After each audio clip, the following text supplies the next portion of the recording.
So, we need to book it across the desert, and since Wolflink is faster on sand, we might as well use him.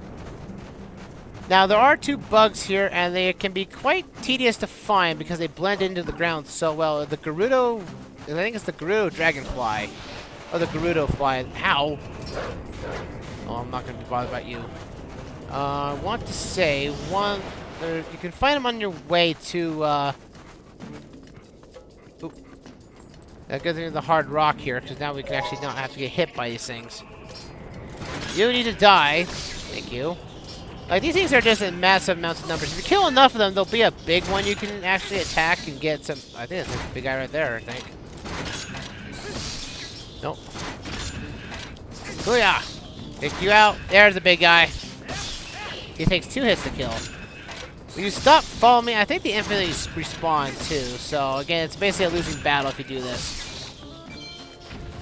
Just want to get away from the sands here. There's the first of the bugs right there, flying all the way around. I wish those guys would just leave me alone so I can actually use my lamp here and actually, you know, get this dragonfly to be calm.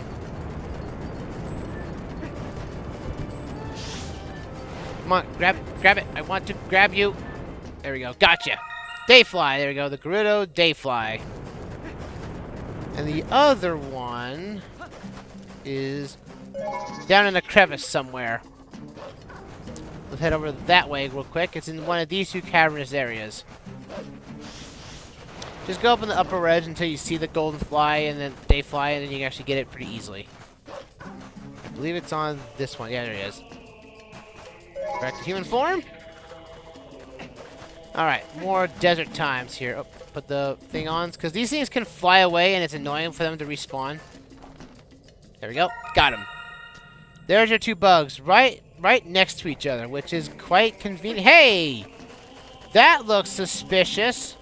Didn't think I'd be seeing the Elden Bridge section there in the ground. Well, the Twilight just really don't care where they place stuff. Oh, I'm not close enough to the thing yet here. Come on, pea-hats. Yeah, we have to hook on these pea-hats now. These are not enemies for some reason. Why can't I hit you? Why can't I not grab you? Come on out. I'm close enough. Am I not close enough?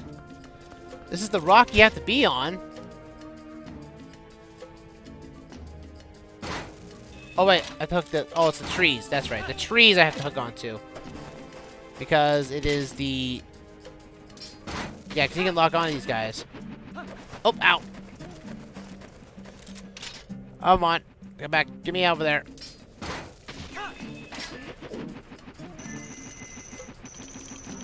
I need to move back. I need to get him over here so we can actually hit this. Drop here, and we're gonna get delayed because... Yep, another warp point for us. The place where we're at right now is technically the Cave of Shadows, or the Gauntlet, as if we're in Wind Waker. I'm not sure if we will tackle this in the game itself, but still, this is where you would actually find it. But I need to get these 2 guys together. Come on, buddy. Booyah! Magic Sword just makes these fights trivial. But it gives us a warp point to the desert now. We don't have to use fire anymore to get here. Which is nice. Alright.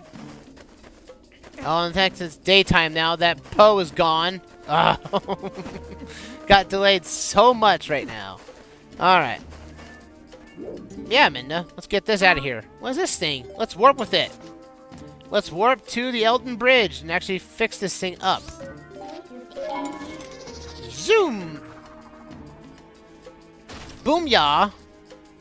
Let's lift this thing. Again, if you warp this thing to the wrong location, Minda will scold you.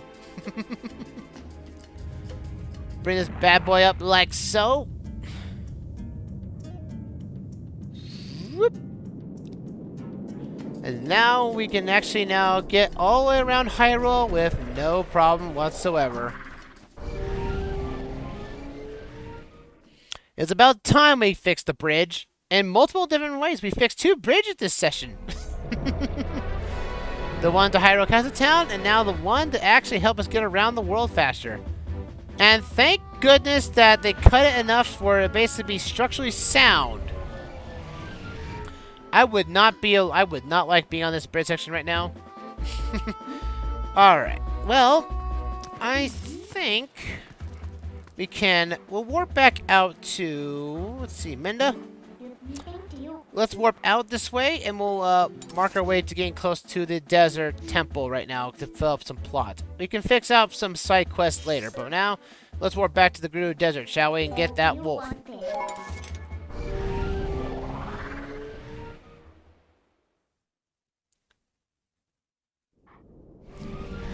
Alrighty, we're back here at the Gerudo Desert. And now we can finally get across this place in multiple different counts here. The desert has a lot of secrets, a lot of caves and whatnot that you can find around this place. Like there's a Poe, and there's a few Poes in the ground. Some Poes are actually out here. If you go to the mini-map, there's actually about 11 of the Poes here. Yeah, because after, because what's funny about in Twilight Princess HD, they added a lot of fixes. One of them was a particular lamp, which I believe the Poe, the cursed guy who was cursed by Poes, will initially give us after getting, I think, at least 20 of the Poes. Which, so basically the lamp will actually glow, telling you that there are still Poes in the region. So that's going to give you a reason that, because in the original game, that wasn't a thing. So, by all accounts, trying to find all the Poes in the original version of the game was kind of tedious unless you had a guide of some sort. Let's go down here, down to this cave. And we got bombs. Ow! Jerk! This Poe is killing us in more ways than one. Because there's actually 2 Poes in this place. Oh, you. Ow, I'm getting killed. Ah! It's such a tight spot. No, I'm going back up! No! Oh, yeah, that's what can happen with the, with the Minda's ability. It'll fly you up off cliffs. But I want my pose, thank you.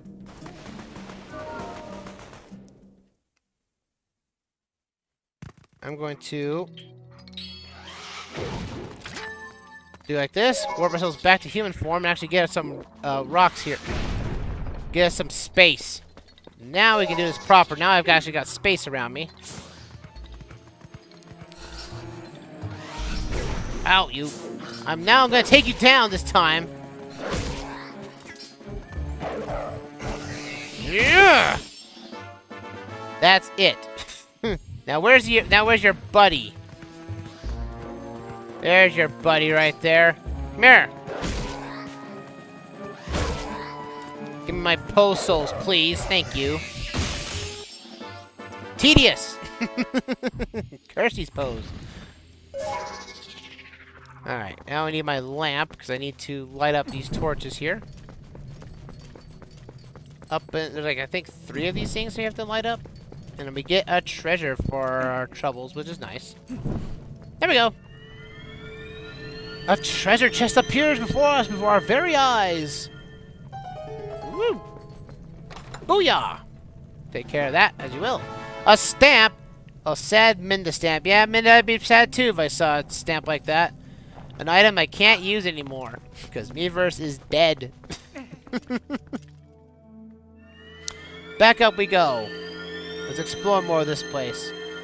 Most likely we're probably not going to get into the temple this time around, but at least we're in the desert here.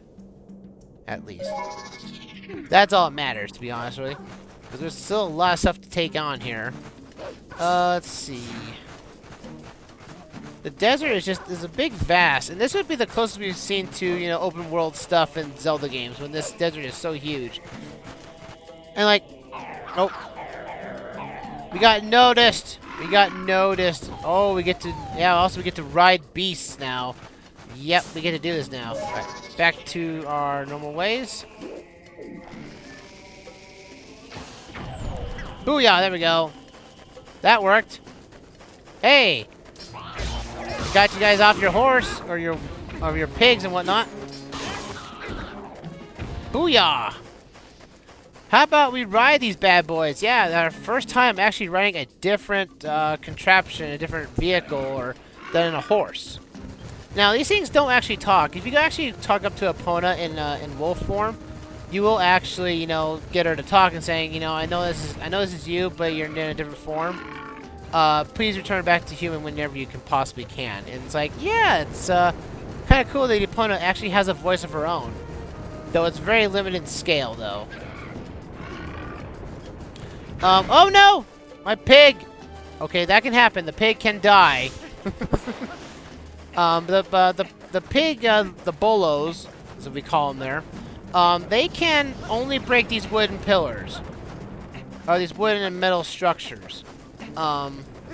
They can go for a slow pace, but you can hit the A button to make them charge. That they'll basically be really, really fast. And that's the only way to basically breaking the barriers around here.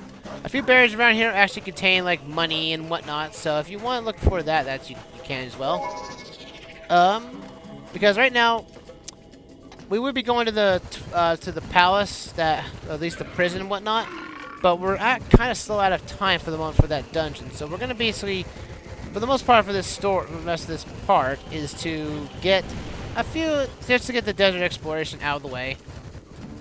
Because we do have, at least we have a boss fight coming up soon, so that's always good to find. I just don't want to fall off the crevice, because there's a lot of these cracks in the ground, which is awkward. Because, again, the bolos don't stop for it. And so you can easily run yourself off a cliff like I just did earlier. Alright, let's go over here. There's a barrier over here. We need a break. I think the bolos can actually break, can actually kill those flying things. Or the things on the ground, anyway. So, if they jump up and hit you. There's a chest here. What do we get? Money! Lots of money. Lots of money. Oop, jump up here. So that's the only thing around here, I think that's the case for... Come on, turn around, bolos. Yeah, now we're riding the King Bulblins, Lord Bolo people now. Yeah! Now we're truly the wild of the West. The West Desert, anyway. There's a few chests around here that also have, like, small rewards for rupees. We'll be back here later down the story to collect an item here, so we can explore more of the stuff if we have to. As for now... Ow! Ah! Yeah, that can happen, too. If they hit the wall like that, they'll be stunned for a little bit. So, and also if you do hurt them or attack them, they will react and run away, just like Epona would if you accidentally hit her, or she gets hit by an enemy of type, so watch out for that too. But again, it's either this or Wolf Link, and technically this is required to get into where the palace is, so... We're gonna break this stuff down, because now this Bulblin up here is gonna be like, oh no, he's coming! And it breaks him down. And that's the way to kill him off. Booyah! It's such a nice wild riding, guys. It's like riding. It's cool that you can ride the enemy vehicle, and whatnot, just so you can. This would be, again. It's like Breath of the Wild. You know, use this system for, you know, to ride multiple animals as you see fit. Which is cool. I like it. Alright, Bolo. It's time to raid your hometown, I guess. Yeah, we're going to where the Bulblins have actually set up their base at, which is interesting. That they come from the west. It would be the main reason why they were tasked by the Twilight and Ganondorf. I shouldn't say much more. But, okay, to be fair, that's technically a spoiler, but it's not. But Ganondorf is in this game, yes. It's not a big spoiler that, you know... Again, because to be fair... If that's the one thing I hate about this game, is its tentacle reveal that Ganondorf is the bad guy. Because Zant has been portrayed as the, the main, the main bad guy, He's the one that's caused all this ruckus, all this clutter and everything. And it's like, no, he gained a greater evil power than we ever known. And since we already saw that Link had the Triforce of Courage, and Zelda had the Triforce of Wisdom, there'd be no doubt that, again, that Ganondorf would show his ugly mug sometime down the road. Because, again, you can't have courage and wisdom without power wreaking his ugly head, too. Alright, and we also can't miss this wolf either. So we get a required skill out of the bat. That's 2 now that's required. You don't have to go after all of these, really. Like, you can complete the game. As long as you have the finishing blow, you can basically beat this game regardless. We meet again.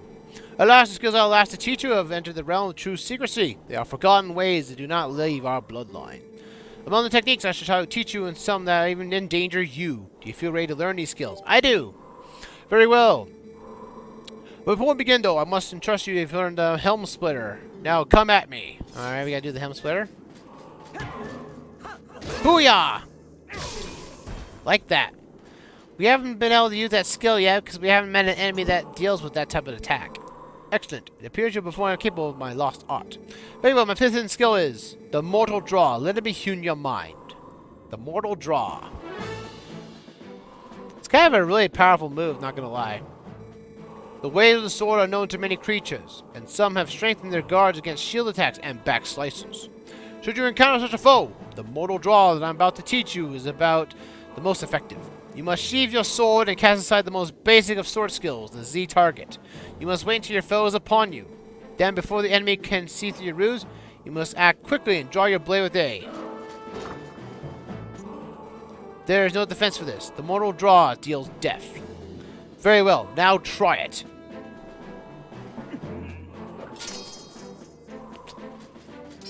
Oh, man, gotta put my shield sword away. Ah, there we go. So you'll see Link actually pull up his arm up to his sword when you see it. When the problem comes up. That was a pinpoint strike. But don't forget, this technique leaves you life at risk. 5th hidden skill, the Mortal Draw, has been passed on.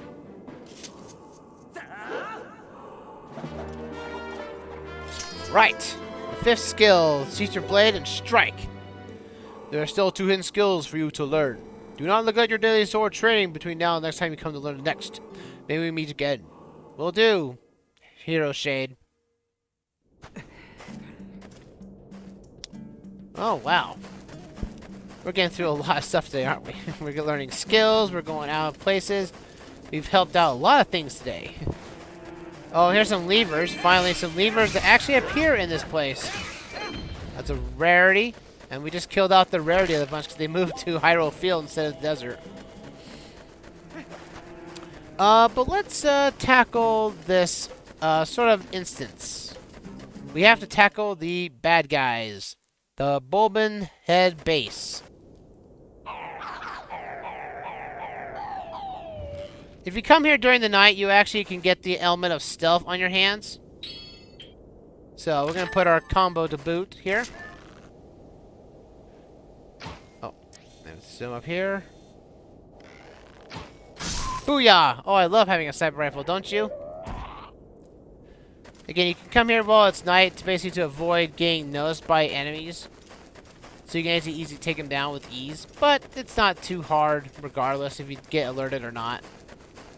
Again, there's only a finite of enemies, so... And then basically every enemy dies to 1 hit of the bow, so...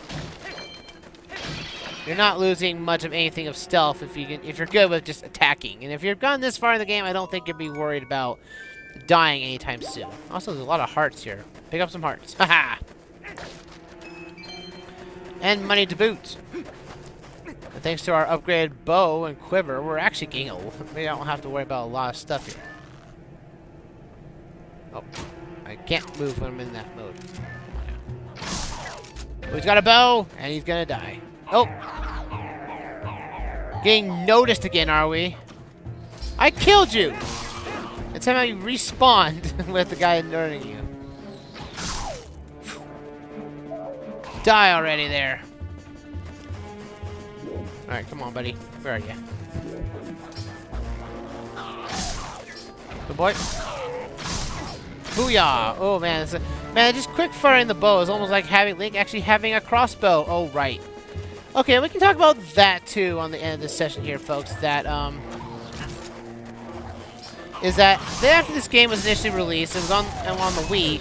There was another. There was originally going to be a sequel to Twilight Princess, using the same assets and everything, but Nintendo, or at least Shigeru Miyamoto, thought it wouldn't be good enough. There would be none of a hook. So what do? They give Link a crossbow, which would be called Link's Crossbow Training. It would be using Twilight Princess assets for a sort of a railgun shooter for Link. And this is it'd be the only time that does that, really, to be honest. But at least the crossbow was such a useful, thing to introduce to the Zelda series that Linkle was able to get it for Hyrule Warriors. So yeah. So if you guys think that Link's crossbow training was all for naught, it introduced crossbows to the Zelda series, allowing us to have one of the best characters, having one of the coolest weapon sets. I need to kill this guy here that keeps alerting us right now. He's off on the opposite side, so let's get out of this way here. Where is this guy? Oh well, I'm not too worried about him. Oh, there he is. There's this guy. Kill you! Don't annoy me, you. I'll kill you all.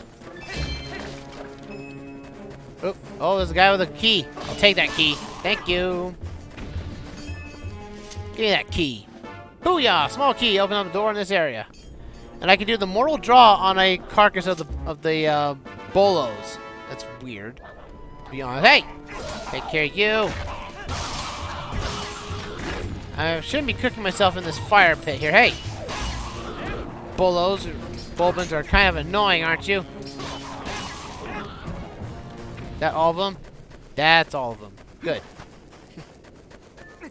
Oh, did I just glitch myself? Yes. Oh, good. Oof.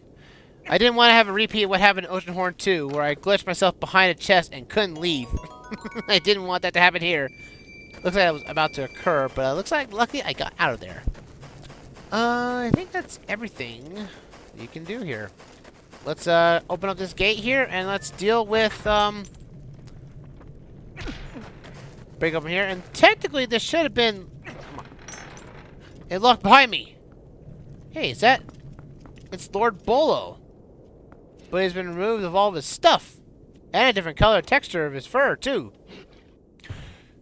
You will not make a mess out of me again. What's that? Oh, King Bulblin, you're back. Round number 3. King Bulblin is back in full force. Instead of now riding on his Lord Bolo, which is now mysteriously gone for the rest of the game, and also he's lost his other horn thanks to his encounter. Lord Bolo is now going to take you head on, thinking that he's like, you've bested me on horseback, but I'm going to best you with two-handed weapons. So Lord Bolo is going to use his hammer to basically counter you. You're going to have to use that new backslice move to basically get behind him fast enough. But I guess he's fed up with Lord Bolo messing him up, with me anyway, and that he's totally dropped his ride, and now he's gonna head you. He's taking this fight to you directly. Hey, might as well, if all else fails, it's time to take him for it. But this is like cathartic for Link, because Link, got wrecked by him earlier, and now this is like full revenge. Can you see now that you can't beat me? No. Curse you! Well, that's blunt. Set the thing ablaze. Burn him to the ground. What?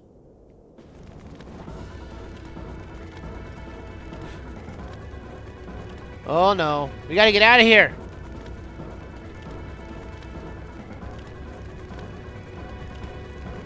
Oh boy. Let's get out of here before we lose our minds. If you stay in here long enough, I think it will start to hurt you, but we just need to use the Bolo to get ourselves out of here. Let's go! Oh!